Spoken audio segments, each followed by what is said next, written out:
All right, welcome back to the Ireland Contracting Nightly Sports Call. If you need a roof, no one better in the business than Ireland Contracting. 1-800-NEW-ROOF. They're the guys to call. They're number one in Pittsburgh for a reason. That's because they are the best. They not only do roofs, they do siding, they do gutters, they do window, they do anything you need in the Pittsburgh area. I'm going to actually call them because I'm getting a new sun porch on my house, and I'm calling Ireland Contracting because, like I said, they're the best. Give me a call right now, 412-575-2600 on the Bordas and Bordas hotline. We're talking Bucko Fever tonight. Also, I just wanted to mention Steelers start training camp tomorrow. We will be there, 4 o'clock, run test. We will be with the Steelers every step of the way because we are your Steelers station. Let's go out to the phone lines. Before I get to a couple tweets that I want to read, let's go out to the phone lines, and we're going to go out to Dave out in Johnstown. How you doing, Dave? Hey, Richie. Hey, thanks for calling. Great show. Hey, I'm with Gene, who was on the other night about not making any move at all. Why make a move with the team? They're playing such good ball. Just go out and get a quality another starter maybe and pay the money or a reliever. Well, here's the thing, Dave. You're going to have to give up something to get a quality starter. And that's why I don't think that they're going to make anything. I think they're just going to stand pat. That's what I believe. But I would try to add. I would try to maybe give up one of these prospects to kind of get a guy like Chris Archer, a guy that can help you win now and later. But that's not their business model. And their business model, a lot of fans don't like their business model. I personally don't like their business model. So, well, I understand that, but as the way the team's playing now, the team's playing great. But look how they played in April and May, Dave. Right? They played well in April and May. Then they were the worst team in baseball in June, and they've been really good for 11 straight. This is what average teams do. They're streaky. They're around 500.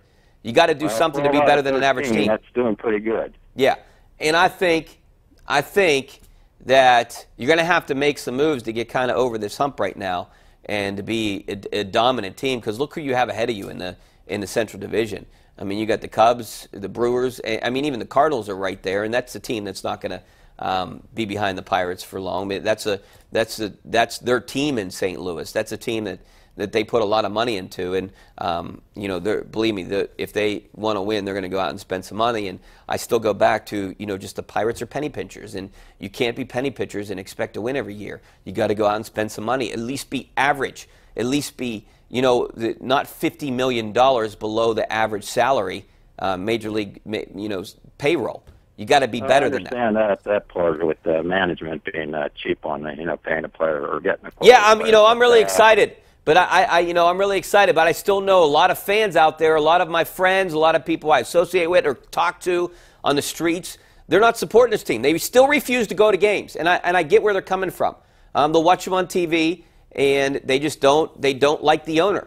And I think you're going to get a lot of guys like that until there's a change of ownership or a change of something. They're going to feel this way. That's what I think.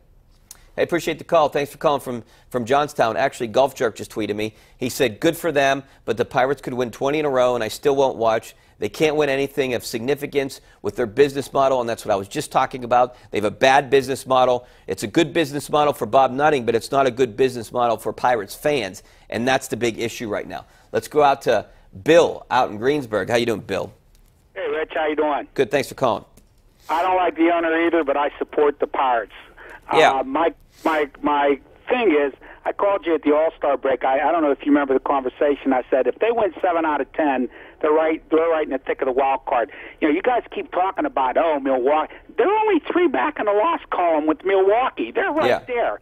They're 3 back in the wild card. They're only 6 back for first place. There's a lot of, and I said it to you before, there's a lot of baseball left to play. Now, what I would do, and I agree with you, they probably won't do it, I would go, I'm not comfortable with Stephen Brault and Santana coming out of the bullpen when you're playing when you're trying to win a division. I would trade Meadows, and I would get a good starting pitcher and a reliever for him.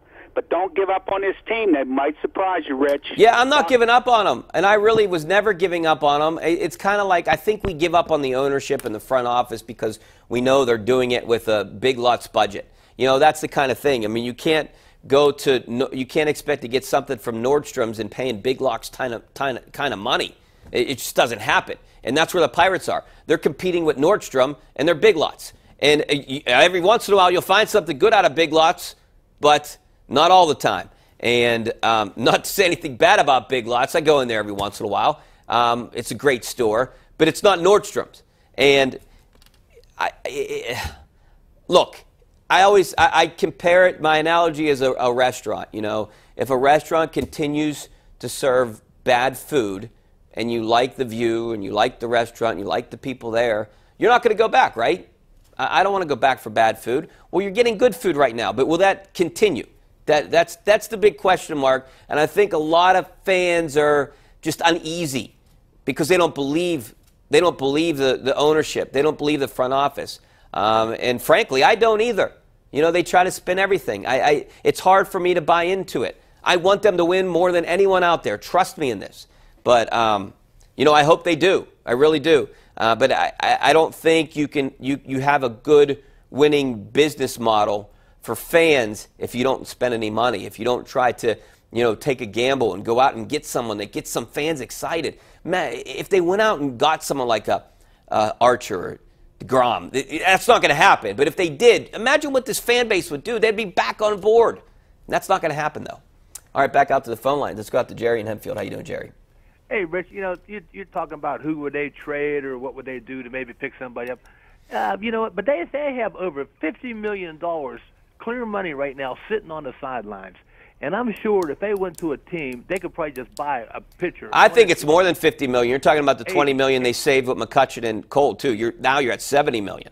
Right, so they got $70 million after everything's paid for the players already. So they can actually go out to a team and say, listen, we want your top pitcher. We'll buy him straight off of you. I mean, they got the money to do that. And I'm sure a team would love to maybe get rid of somebody with a high salary. Yeah, but, I mean, I think a team like Tampa wants some prospects for a guy like Archer. Okay, well, you know what? Their prospects, they get rid of them anyway in a year or two when they come up. So just get rid of them now. Hey, I wouldn't be opposed, and I know you guys might not like it, but, I mean, I guess Mitch Keller is going to be the future of the rotation, but there's probably someone else that I'm not thinking about right now that maybe you can unload to get someone now to win, but that won't hurt you, that's maybe blocked somewhere. I would love to see Mitch Keller in this rotation next year. I want to see Austin Meadows in the outfield. So I would try to trade the most valuable outfielder right now. I mean, Starling Marte is definitely the most valuable outfielder. And there might be some. If they don't do anything the way they're playing right now to make a run for it, that should tell you for the future what they're going to do. Yeah, and we're going to know. But we've seen this story before, Jerry, and that's the thing. That's the frustrating thing, and that's the thing I think fans are just like, oh yeah, they're not going to do anything, and we're going to see a 80 and 82 ball team again. You know, and I kind of feel the same way. You're not believers yet. You know, you're not believers. You're not believers. All right, well, we got to take a break. Back with more of your phone calls, some of your tweets, also some sizzling shots out at Hillcrest Country Club. Back in a couple minutes.